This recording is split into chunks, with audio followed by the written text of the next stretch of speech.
কেমন আছো ছোট্ট বন্ধুরা? আজ এনেছি তোমাদের জন্য পঞ্চতন্ত্রের গল্প। আজকের গল্প বকের শয়তানি। এক বিরাট জলাশয়ের ধারে এক গাছে ছিল বকের বাসা। সেখানে বাস করত এক বক। বকটি ছিল বুড়ো। সে আগের মতো জলাশয়ের ধারে এক পায়ে দাঁড়িয়ে বহুক্ষণ ধৈর্য ধরে মাছ শিকার করতে পারত না। তার শরীরে শক্তি কম, চোখের নজরও কম।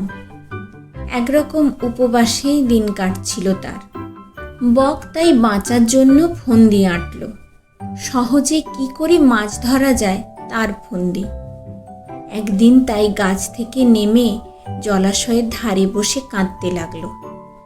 চোখ দিয়ে তার ঝরঝর করে জল ঝরছে।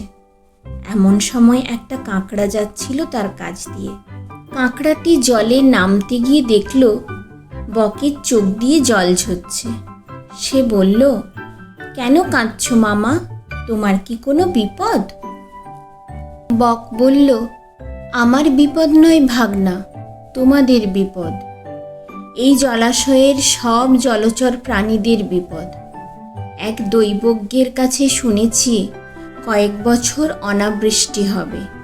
তাতে এই জলাশয়ের মতো সব ছোট ও মাঝারি জলাশয়ের জল শুকিয়ে যাবে।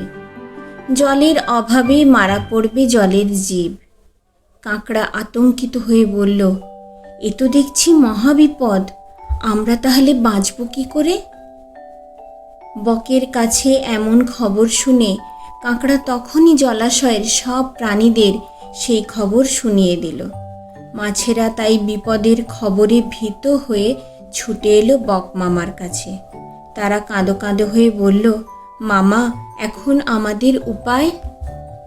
বক ভাবল, তাহলে তার ফন্দি বেশ কার্যকরী হচ্ছে। মাছেরা ভীত হয়ে তার কাছে হাজির হয়েছে। সকলে তার শরণাপন্ন হোক, এটা সে চাইছিল। বক বলল, এর উপায় একটা আছে। এখান থেকে কিছুটা দূরে একটা বড় সরোবর আছে। আমি একদিন উড়ে গিয়ে দেখে এসেছি। সেই সরোবরে অনেক জল। কয়েক বছরের খরাতেও সে জল শুকিয়ে যাবে না।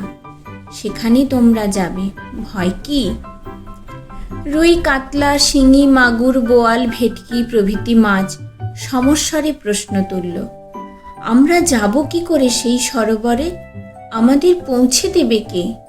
আমরা উড়ে গিয়ে তো সেখানে হাজির হতে পারি না। শয়তান বক বলল, আমি তো আছি। আমি থাকতে তোমাদের চিন্তা কিসের? আমি প্রতিদিন তোমাদের দু একজনকে নিয়ে সেখানে পৌঁছে দিয়ে আসব। এভাবে সবাই একদিন সেই বড় জলাশয়ে পৌঁছে যাবে। মাছেরা রাজি হলো।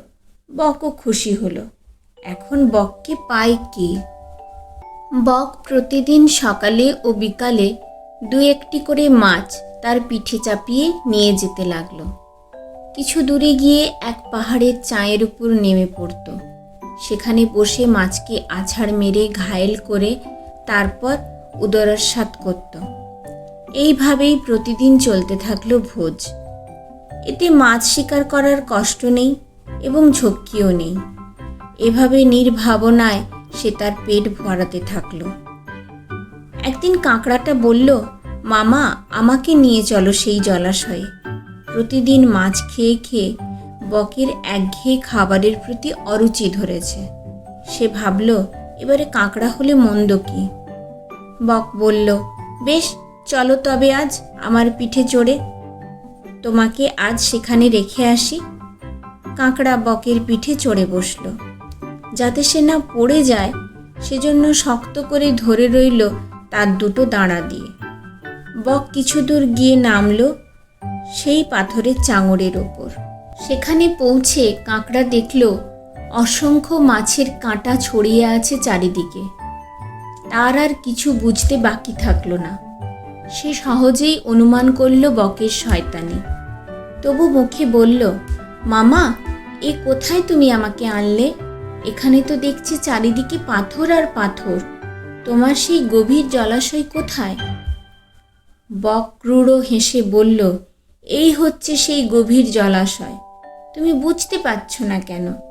মুহূর্তের মধ্যে কাঁকড়া তার দুটো শক্ত দাঁড়া দিয়ে বকের গলা চেপে ধরল। সাঁড়াশির মতো সে বাঁধন ছাড়াতে পারল না বক।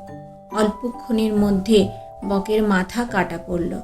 ডানা ঝটপট করে বক তখনই মারা পড়ল।